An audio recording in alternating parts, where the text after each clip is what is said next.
السلام عليكم ورحمة الله وبركاته. الحمد لله وأصلي وأسلم على سيد الأولين والآخرين نبينا محمد وعلى آله وصحبه أجمعين. يقول الله تبارك وتعالى: بسم الله الرحمن الرحيم. إن عدة الشهور عند الله 12 شهرا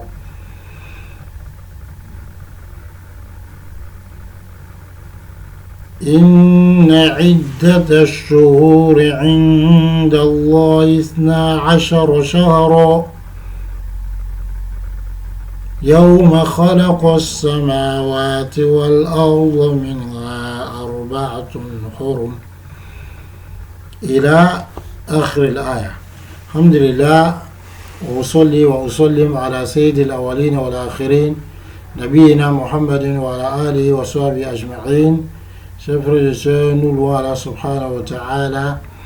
On demande à Allah d'accorder le salut et la paix à Muhammad sallallahu alayhi wa sallam, à sa famille, à ses valeureux compagnons, ainsi qu'à tous ceux qui vont suivre ceux-là dans la voie de la droiture.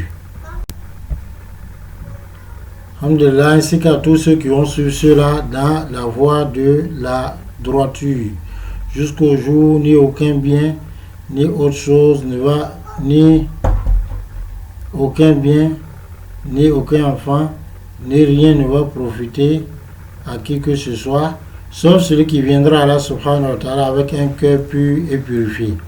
Allah subhanahu wa ta'ala dit le nombre des mois auprès d'Allah est de 12. Le jour où il créa les cieux et la terre, parmi lesquels il y a 4.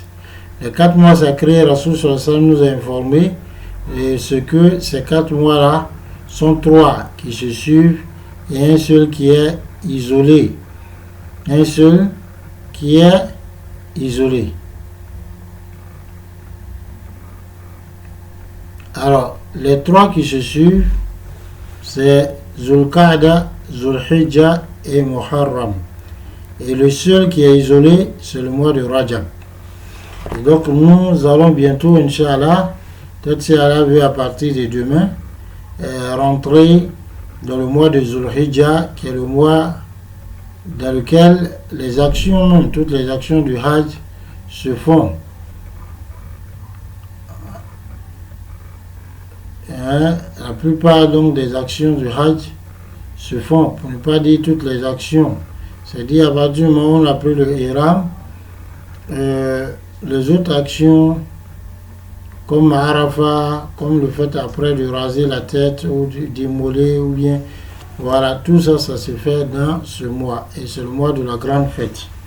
Et donc, il est important que on parle un peu de l'importance de ce mois et de certaines règles rattachées à ce mois. Donc, on va, Inch'Allah ta'ala,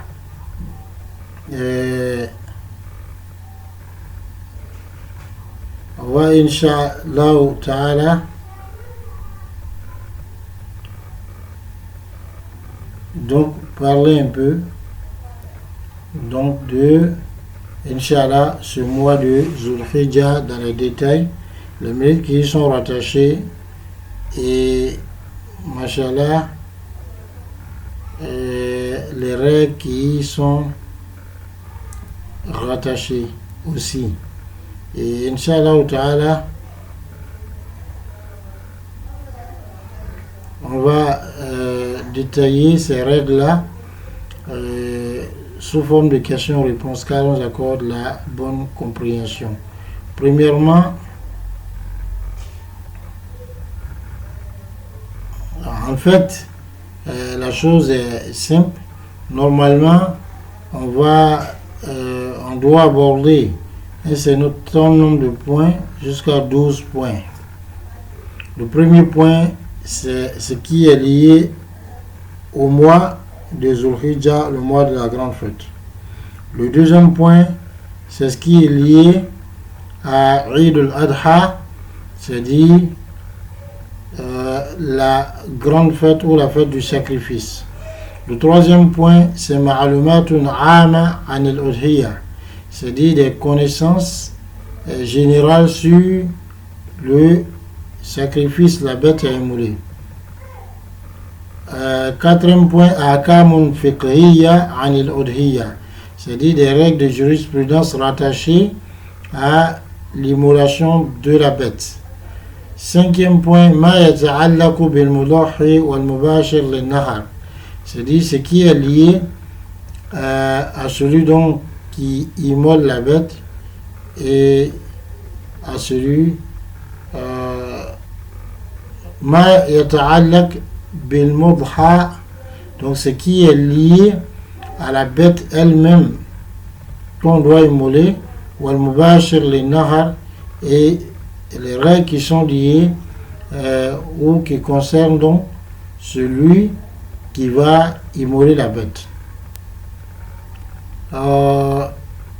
Sixième point, an-niyatu ma'al udhiyya, l'intention dans l'immolation de la bête. Donc certaines règles de l'intention au niveau de la bête. Le septième point, zamanun nahar, c'est-à-dire à quel moment il faut immoler.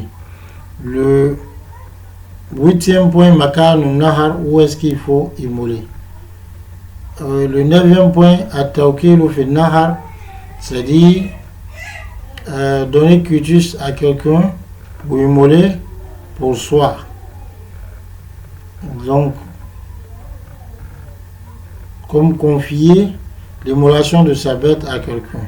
Le dixième point, inda nahar at-taskiya, c'est-à-dire l'immolation elle-même. Comment est-ce que c'est-à-dire quand on est en train d'égorger la bête, les règles qui sont rattachées à cela. Ça c'est le dixième point. Le onzième point, al-udhiyya wal hajj, c'est-à-dire l'immolation de la bête et le hajj. Quelles sont les règles donc qui sont rattachées, les règles donc d'immolation de la bête qui sont rattachées au hajj.